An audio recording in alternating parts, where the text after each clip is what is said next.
Hello everyone. इस class में मैं आपको प्रैक्टिस कराने वाला हूँ नंबर सिस्टम के क्वेश्चंस को। और ये सभी क्वेश्चंस आपके प्रीवियस ईयर में आरआरबी में पूछे जा चुके हैं। तो क्लास को शुरू करते हैं। पहला क्वेश्चन दे रखा है, एक बंदर बांस के एक खंभे पर चढ़ने की कोशिश करता है। 3 सेकंड में 4 फीट चढ़ता है और अगले सेकंड में 2 फीट नीचे फिसल जाता है। यदि पोल 18 फीट ऊंचा हो तो कितनी देर में बंदर पोल की चोटी पर पहुंच जाएगा। तो बेसिकली यहाँ पर बोला क्या जा रहा है, एक बंदर है जो कि 3 सेकंड में कितना चढ़ता है, 4 फीट चढ़ता है। लेकिन नेक्स्ट सेकंड में क्या होता है, जो चौथा वाला सेकंड है उसमें क्या है, 2 फीट ये नीचे की ओर आ जाता है। तो ये बताइए 4 सेकंड की इफेक्टिव इफेक्टिव चढ़ाई कितनी होगी। इफेक्टिव चढ़ाई कितनी हो जाएगी, 4 - 2, मतलब 2 फीट वो चढ़ता है 4 सेकंड में, कुल मिला के 2 फीट चढ़ता है। तो बोला जा रहा है कि 18 फीट ऊंचा चढ़ने में उसे कितना समय लगेगा। तो जब 2 फीट चढ़ने में कितना लेता है, 4 सेकंड लेता है, तो 18 फीट में कितना लेगा, 9 दूनी 18 होना चाहिए। तो यहाँ पर हम लोग कितना करेंगे, 7 × 2। बताता हूँ क्यों। तो ये कितना हो जाएगा, 7 × 4 = 28। 28 सेकंड हो गए कितने में, 14 फीट चढ़ने में। 28 सेकंड लेगा 14 फुट चढ़ने में। अब बचा 4 फुट।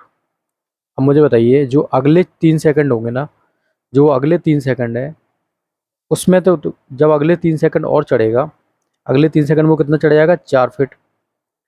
तो कुल मिला के कितने हो गए, 28 ही हो गए प्लस 3 ही हो गए। तो 31 सेकंड लेगा वो कितनी चढ़ने में, यहाँ पर 18 पे चढ़ने में। अब ऐसा क्यों किया मैंने, देखो जब ये यहाँ पर कितना चढ़ चुका है, 14 फीट चढ़ चुका है, ठीक है। कितने मिनट में, 28 सेकंड, 28 सेकंड में ये कितना चढ़ चुका है, 14 फीट चढ़ चुका है। लेकिन जब ये अगली बार अगले 3 सेकंड में जब ये 4 फीट चढ़ जाएगा तो ये तो चोटी पर ही पहुंच जाएगा ना भाई, बंदर तो यहाँ पहुंच जाएगा। तो फिसलने का तो कोई सवाल ही नहीं है। फिसलेगा तो तभी ना जब कहीं बीच में होगा। तो यहाँ पर अगले 3 सेकंड में तो बंदर ऊपर ही पहुंच जाएगा। तो मतलब ये अगले जो 3 सेकंड हो गए, वो जो 4 फीट होगी वो उसकी पूरी की पूरी 4 फीट ही चढ़ जाएगा भाई, वो फिसलेगा नहीं क्योंकि वो चोटी पर जाके पहुंच जाएगा। इसलिए ऐसा यहाँ पर किया गया है। चलिए नेक्स्ट क्वेश्चन करते हैं। कोई किसान अपनी गायों के एक समूह को अपने 4 बेटों में इस तरह से बांटता है कि पहले बेटे को समूह की आधी गाय मिलती हैं और दूसरे को समूह की चौथाई गाय मिलती हैं, तीसरे को समूह की गायों का 5वां हिस्सा और चौथे पुत्र को 7 गाय मिलती हैं। समूह में गायों की संख्या कितनी है।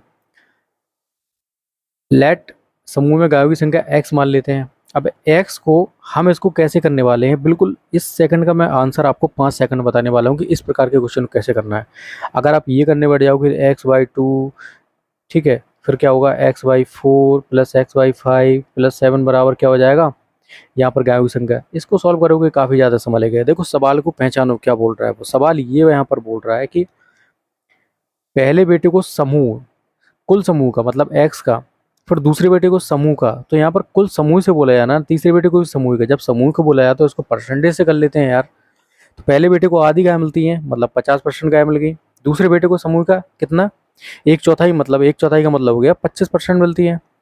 और तीसरे बेटे को समूह का कितना, ये 1/5, मतलब 20% गाय मिलती हैं। तो बची जो गाय होंगी 7, वो दूसरे बेटे को मिल जाएंगी, ठीक है। तो इसी चीज़ को हम पता कर लेते हैं। अब ये बताइए यहाँ पर इनका परसेंटेज अगर जोड़ा जाए तो ये कितना हो गया, ये 95% हो गया। तो 95% वो गाय बांट चुका है। तो मतलब इस 7 की जो वैल्यू है वो 5% के बराबर है भाई, तभी तो 100% होगा ना। तो 5% की वैल्यू 7 के बराबर दे रखी है। 100% की वैल्यू कितनी के बराबर हो जाएगी, 7/5 × 100, ये हो गया 20, 140। तो यहाँ पर कितनी गाय थी उसके पास समूह में, 140।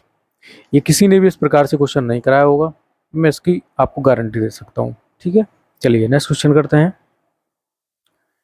यदि 5 से 85 तक की संख्याओं में 5 से पूर्णतः विभाजित हैं और अवरोही क्रम में क्रमबद्ध किया जाए तो नीचे से 11वें स्थान पर कौन सी संख्या है। अब भाई नीचे से, अवरोही क्रम का मतलब क्या होता है, अवरोही का मतलब होता है बड़े से छोटा, मतलब छोटा, सबसे छोटी जो संख्या होगी वो सबसे नीचे आएगी कुल मिला के। अवरोही क्रम का मतलब ये है। तो सबसे छोटी संख्या कौन सी होगी, जो 5 से विभाजित होगी, 5। सबसे बड़ी कौन सी होगी, 85। अब ये बोल रहा है कि नीचे से, नीचे से का मतलब है कि वो सबसे छोटी संख्या से शुरू करेंगे। अब भाई ये बताओ, आप गिनती में जब आप गिनती पढ़ते हो, 5 का पहाड़ा पढ़ते हो, जब आप नीचे से शुरुआत करोगे तो 5 ही से तो शुरुआत करोगे। तो 5 से हमें कहाँ पर जाना है, 11वें नंबर पर। तो कितनी बार जाएंगे, 11 कौन से हो जाएंगे, 11 पचे 55। तो 11वीं संख्या कौन सी हुई, 55 भी 55 होगी। बस यही तो बोला जा रहा था। ठीक है, तो डी ऑप्शन इसका करेक्ट हो जाएगा। चलिए अगला क्वेश्चन करते हैं। दो अंकों की कितनी संख्या है जो 6 से विभाजित हो सकती हैं। तो यहाँ पर दो अंकों की बोले जा रहे हैं, तो पहली संख्या तो दो अंकों की कौन सी हो जाएगी, 12। अब दो अंकों की शुरुआत कौन सी होती है, 10 से और 11। तो यहाँ पर 12 से शुरुआत होगी, और लास्ट में जो दो अंकों की संख्या कौन सी होगी जो 6 से कटेगी, वो होगी आपकी 96। ठीक है, तो पहली संख्या कौन सी हो जाएगी, 12, और लास्ट संख्या कौन सी हो जाएगी आपकी 96। अब इसको निकालना है, नंबर ऑफ टर्म्स हमें निकालने हैं। तो कैसे निकालेंगे, देखो एक फॉर्मूला था, ए एन बराबर A1 प्लस एन माइनस के 1 इंटू डी। ठीक है, तो an होता है लास्ट संख्या कौन सी है, 96। A1 होती है पहली संख्या, तो ये पहली संख्या कौन सी है, 12। और n माइनस 1 तो हमें निकालना है, n की वैल्यू निकालना है, n माइनस 1 डी कितना होता है, सर्वांतर। इसको कहते हैं सर्वांतर। सर्वांतर का मतलब होता है जो संख्याओं के बीच में अंतर हो। तो चाहे 6 का जो सॉरी 12 6 18 6 24, तो इनके बीच में कितना अंतर होगा, 6 का होगा। इसी को कहते हैं सर्वांतर। 6 का मल्टीप्लाई कर दो तो यहाँ पर ही कितना हो जाएगा, इसको इस तरफ ले आएंगे तो कितना हो जाएगा, ये हो जाएगा आपका 84। ठीक है, और ये हो जाएगा 6n माइनस के 6 और 84, और ये इधर जाएगा तो कितना हो जाएगा 90। तो 6n बराबर 90, तो n बराबर कितना हो जाएगा 15 छक्का 90। तो ऐसी कितनी संख्या होंगी, 15। चलिए नेक्स्ट क्वेश्चन करते हैं।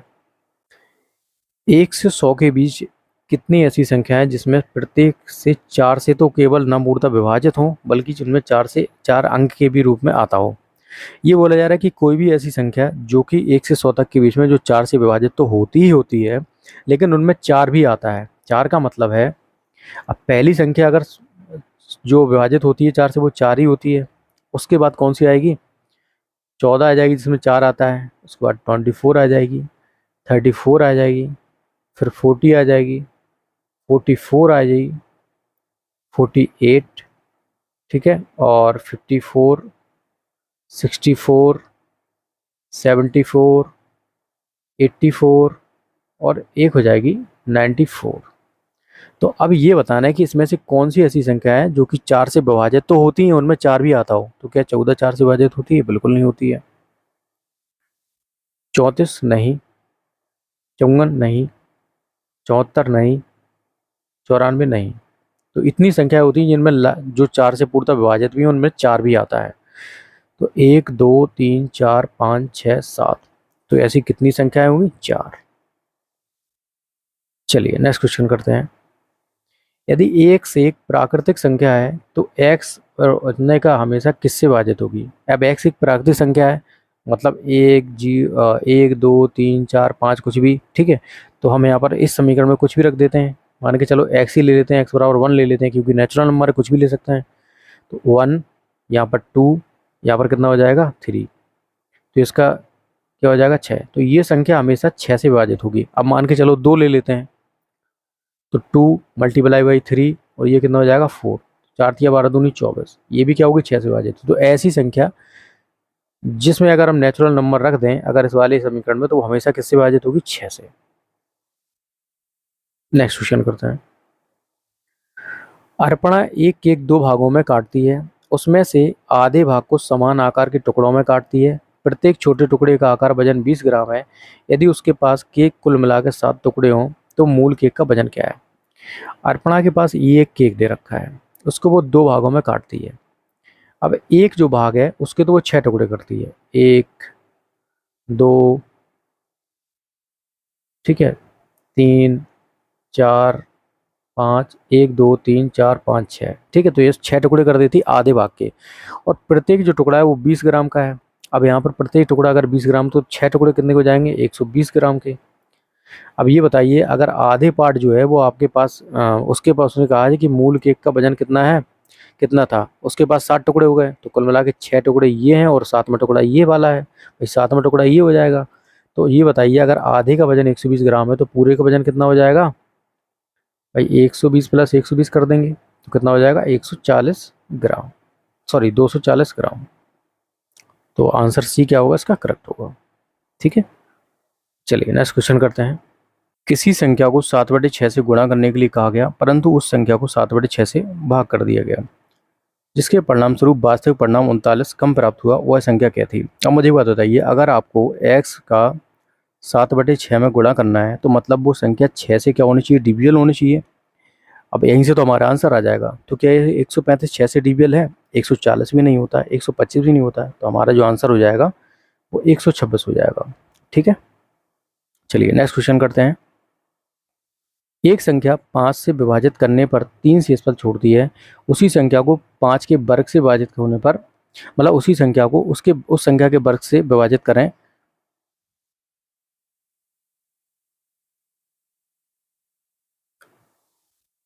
एक संख्या 5 से विभाजित करने पर 3 शेषफल छोड़ती है, उसी संख्या का वर्ग को अगर 5 से विभाजित होने पर शेषफल क्या होगा?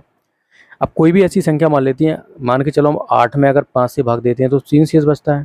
ठीक है, अब बोला जाए कि उसी संख्या के वर्ग को 5 से विभाजित कर दो, मतलब 8 के अगर वर्ग को 64 को अगर हम 5 से डिवाइड करें तो कितना आ जाएगा भाई? ये आ जाएगा 5 एकम 5। ठीक है, एक बचेगा और 5 दूनी 10, तो कितना शेष बचेगा? 4 शेष बचेगा। ठीक है, तो यहाँ पर कितना हो जाएगा? 4 शेष बचेगा। ओके गाइस, इस क्लास में इतना ही। If you like the video please like share and subscribe and thank you for watching.